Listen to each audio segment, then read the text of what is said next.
Welcome back to our channel where we provide updates and undisclosed narratives on Catherine, Princess of Wales and her royal family.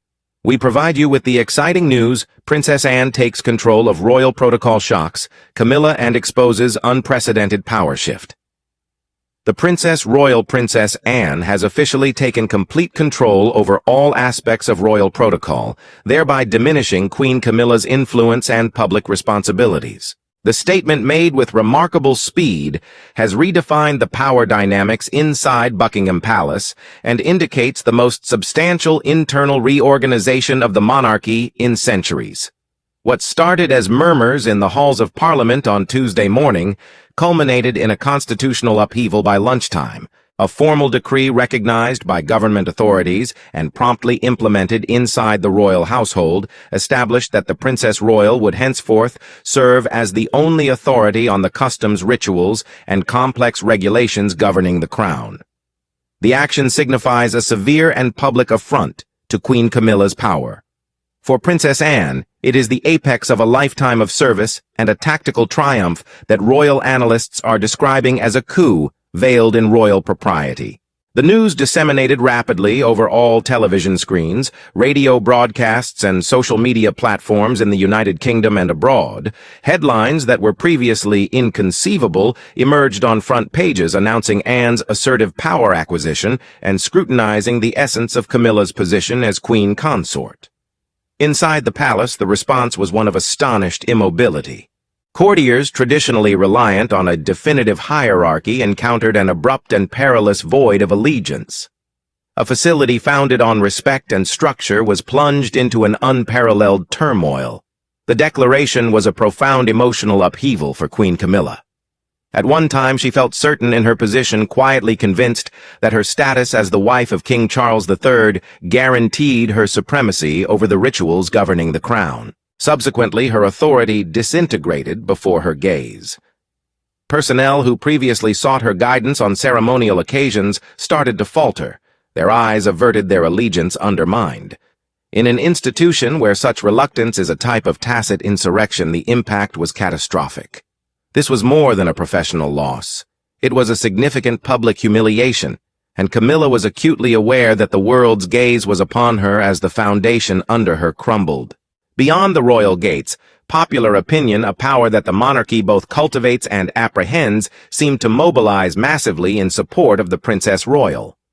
Crowds congregating at royal homes were not lamenting the transition, they were commemorating it. Shouts of "Anne! Anne!" resonated through the London atmosphere, as though a long-anticipated savior had at last restored what had been forfeited.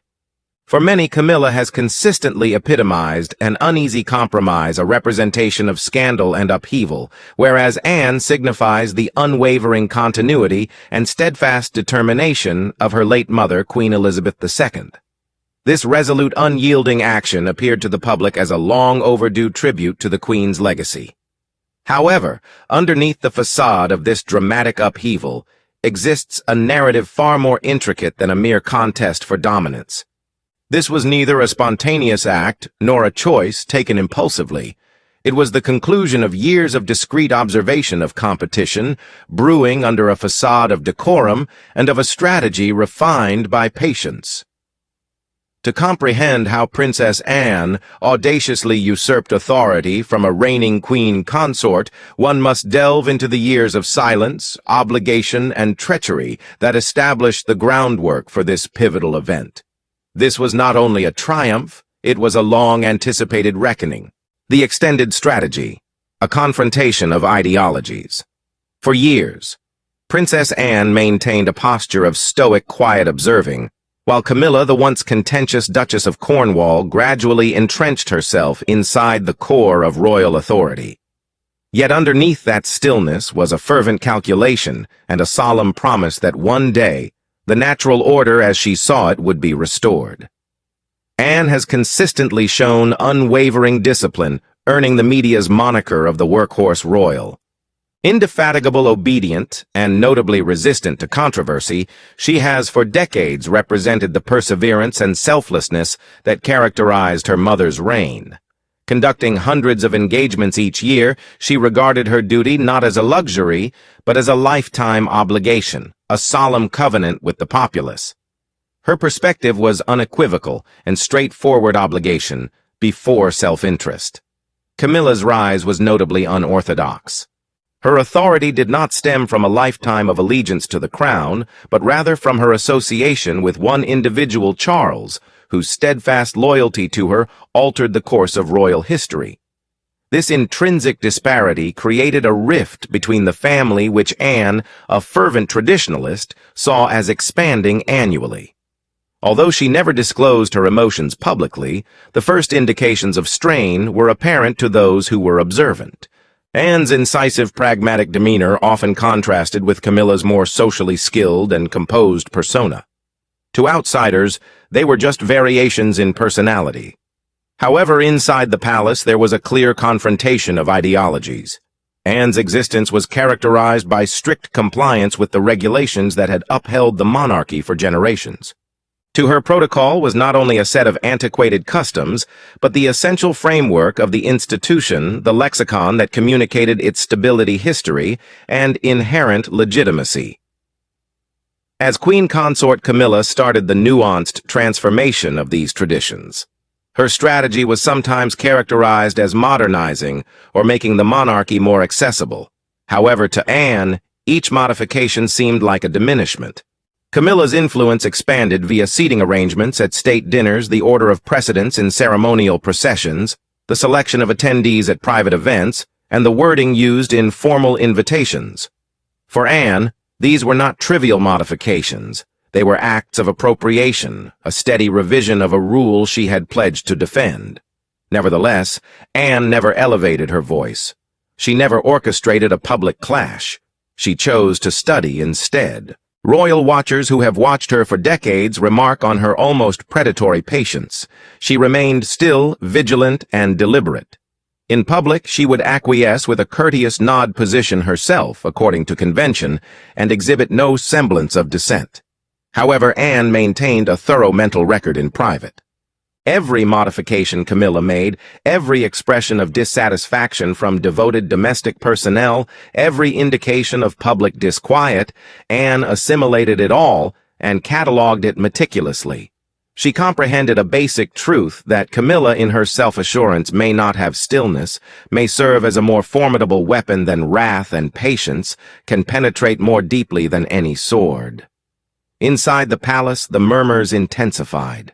Personnel who had attended to both ladies recognized the disparity in their temperaments. "Do not misconstrue her silence as frailty," a former courtier said to a biographer. "The Princess Royal's wrath, while hardly seen, is renowned. She is the one to be feared if ever genuinely provoked." Although Camilla had the king's affection, Anne commanded the steadfast regard of the monarchy's most venerable and faithful attendants. That regard constituted a manifestation of authority in its most unadulterated state, subdued, unwavering, and poised for guidance. Consequently, as time progressed, Anne's quiet evolved into a distinct kind of warning. It was not apathy, but readiness. It was not a withdrawal, but a tactical reinforcement of ethical supremacy. She awaited the ideal time when Camilla's adherence to convention would inevitably conflict with Anne's deep allegiance to her mother's vision. Upon the arrival of that time, she would proceed without reluctance. Her stillness was not a sign of weakness. It was the tranquility before the tempest. The Queen's last decree.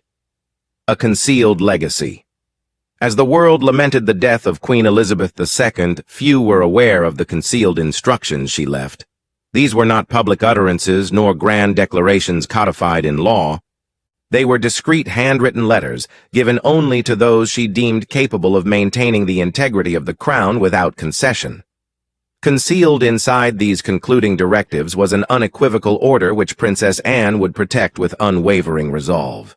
It was the pivotal element that would ultimately facilitate her ascent to power and dismantle Camilla's authority. The messages, written in the Queen's distinctive, graceful handwriting, revealed her secret acknowledgement of Anne's steadfast loyalty. They appointed Anne rather than Camilla as the supreme custodian of royal etiquette. For the late Queen, tradition was revered, serving as the foundation of the monarchy's mystique and legitimacy. She saw that only one of her offspring had the unwavering discipline and altruistic determination to safeguard it against any individual, be they family or otherwise, who may endeavor to alter it for personal or political advantage. While other family members had stumbled or pursued fame, Anne had just persevered.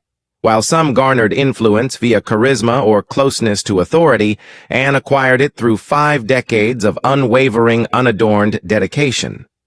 The Queen, an astute judge of character, saw that her absence would subject the institution to fresh rivalries and fluctuating allegiances.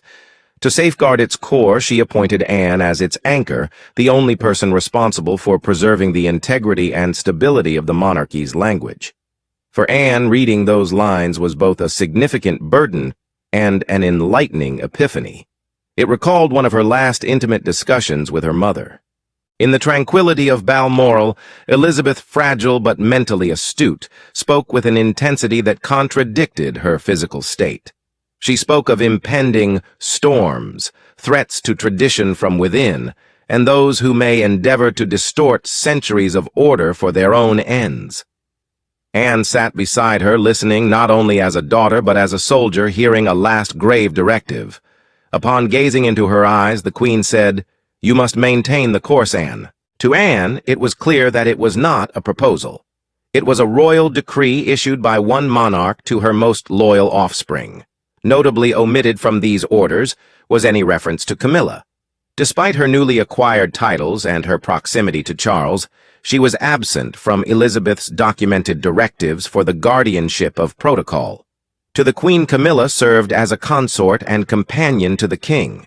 However, she was never a guardian of the crown's profound traditions. Her exclusion was intentional and unequivocal, a subtle but clear verdict concealed inside the ink of her mother-in-law's handwriting.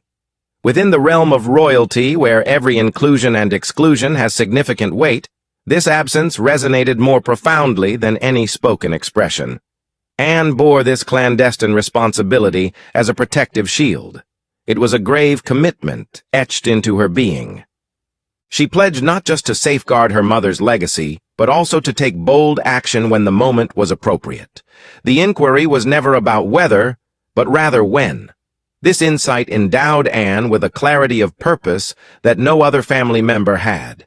Each of her actions, every instance of public reticence, and every measured gaze directed toward Camilla was now influenced by the burden of that clandestine directive. It seemed as if fate had designated her for this duty, requiring not compromise, but steadfast determination. The weight was substantial, but it did not overwhelm her. Rather, it fortified her. At that time, Anne transcended her role as a princess. She assumed the role of the custodian of an oath, the implementer of her mother's ultimate unarticulated testament. While Camilla, oblivious of the impending deception, reveled in her newfound power, Anne discreetly honed the sword that would ultimately sever it all. The emergence of flaws, the solitude of a monarch. Within the opulent confines of Buckingham Palace, Queen Camilla believed herself to be invulnerable. With her spouse in power, she diligently endeavored to strengthen her influence, integrating herself into the routine operations of royal life. She recognized that in the realm of royalty, etiquette constitutes authority. The regulation of tradition signified the regulation of vision, and she was resolute in her intention to shape the institution to mirror her and Charles's dominion. However, authority that expands too rapidly often engenders animosity. Within the palace, the murmurs directed at her intensified with the passage of each month. Long-serving household personnel who had adhered to the late Queen's stringent standards for decades started to subtly dissent. They conversed in muted voices about Camilla's disregard for precedent and her enthusiasm to appropriate rights that had previously been meticulously safeguarded.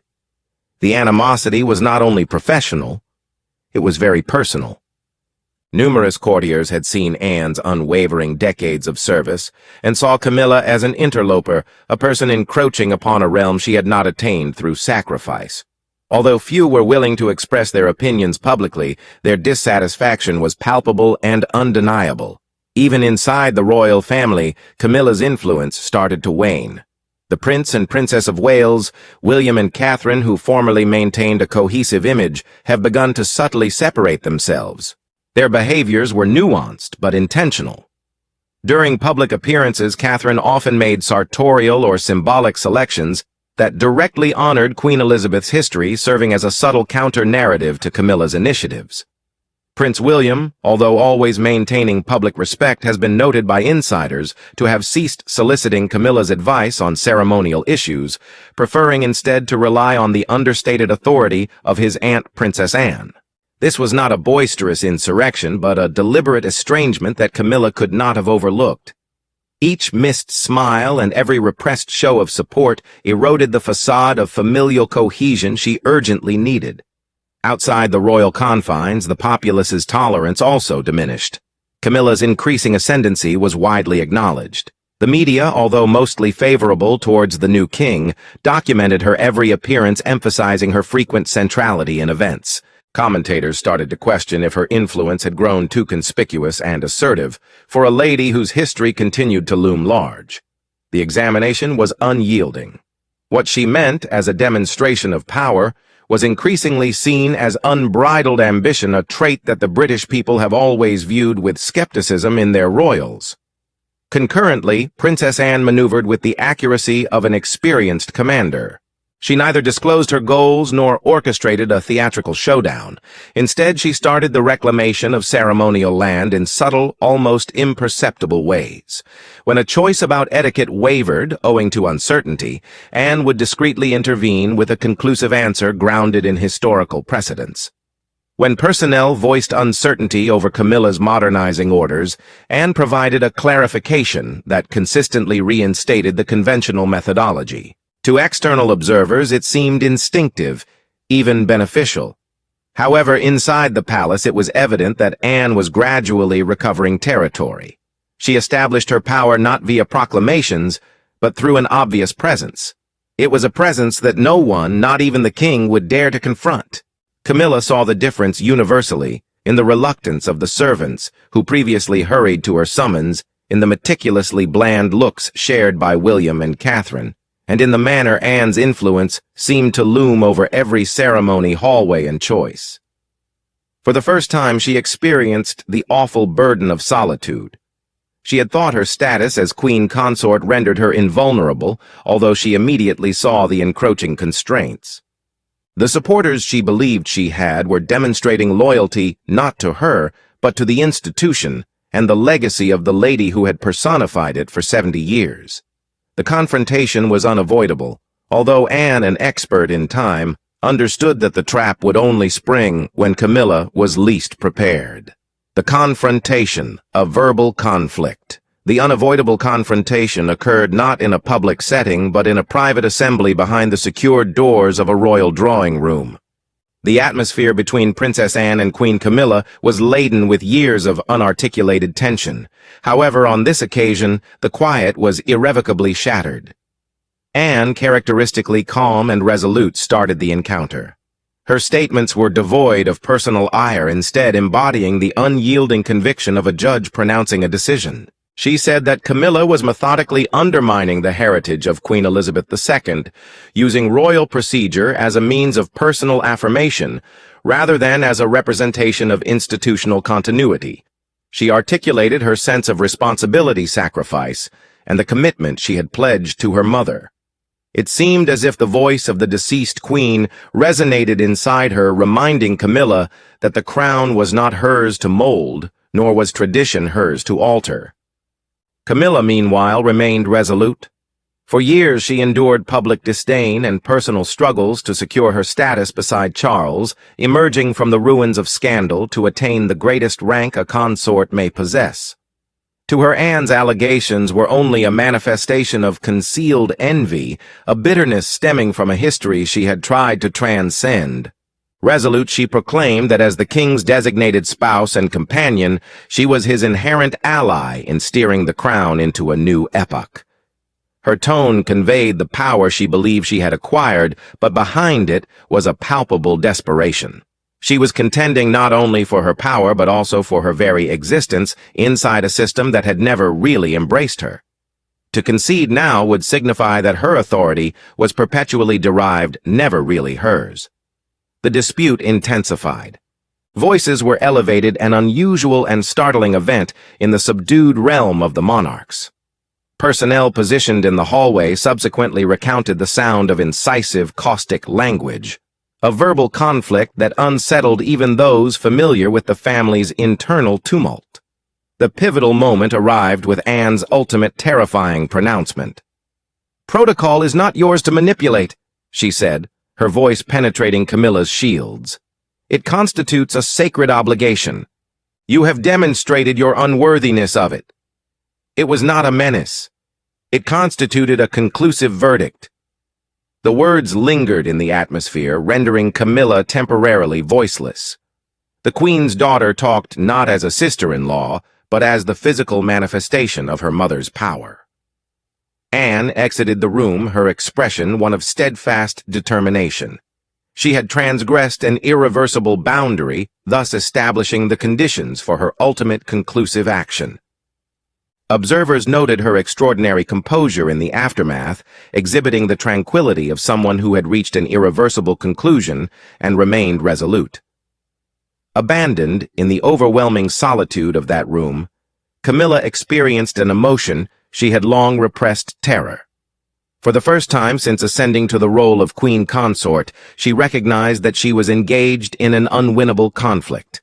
Anne was not only a competitor, she represented the monarchy's authority equipped with obligation, heritage, and a lifetime of esteem. No degree of influence on the king could alter that essential reality. However, Anne had not yet concluded. Her subsequent action would exploit the only element that Camilla dreaded most, the law of royal etiquette. The Decree Royal Mandate Coup. It came unexpectedly.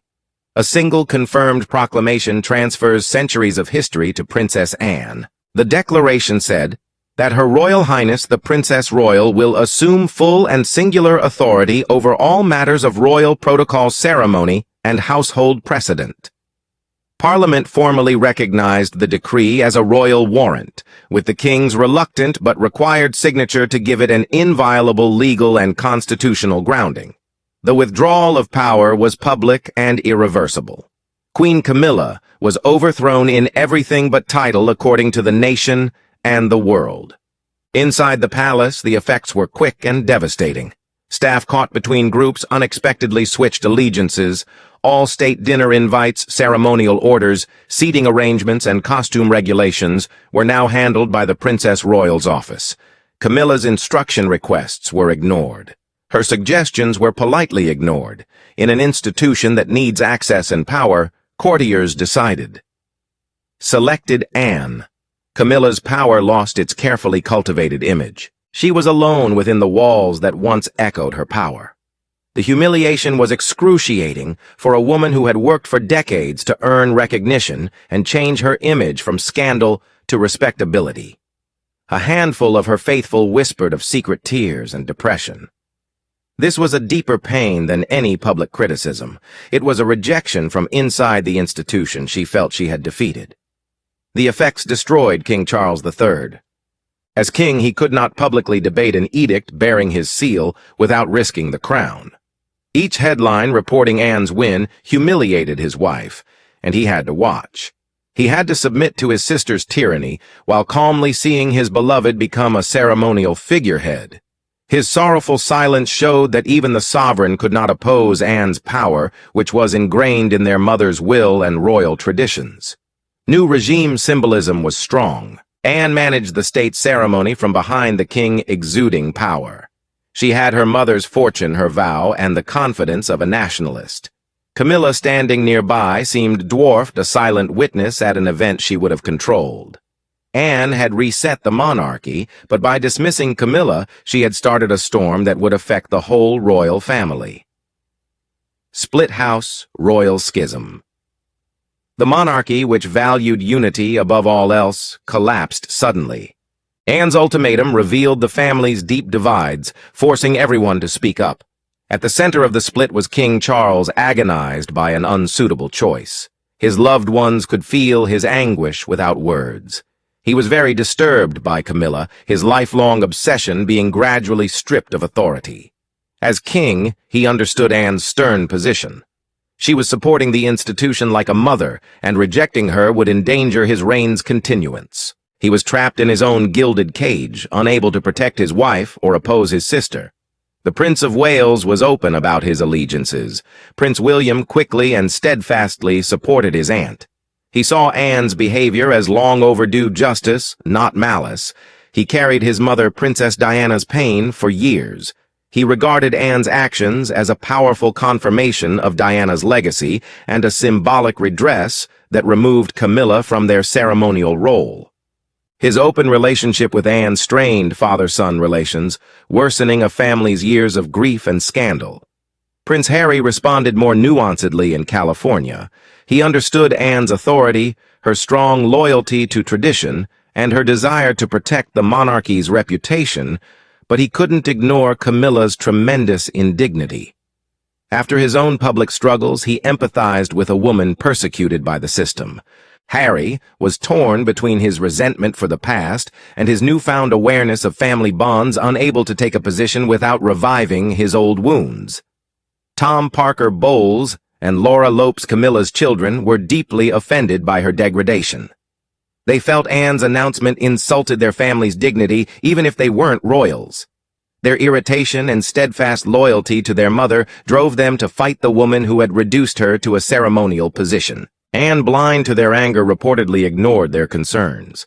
She believed pedigree trumped sentiment, and Camilla's heritage is unworthy of tradition. The monarchy was split between Anne's court of order, tradition, and duty, and Camilla's fragmented court of disarray and empathy. Every incident showed the gap.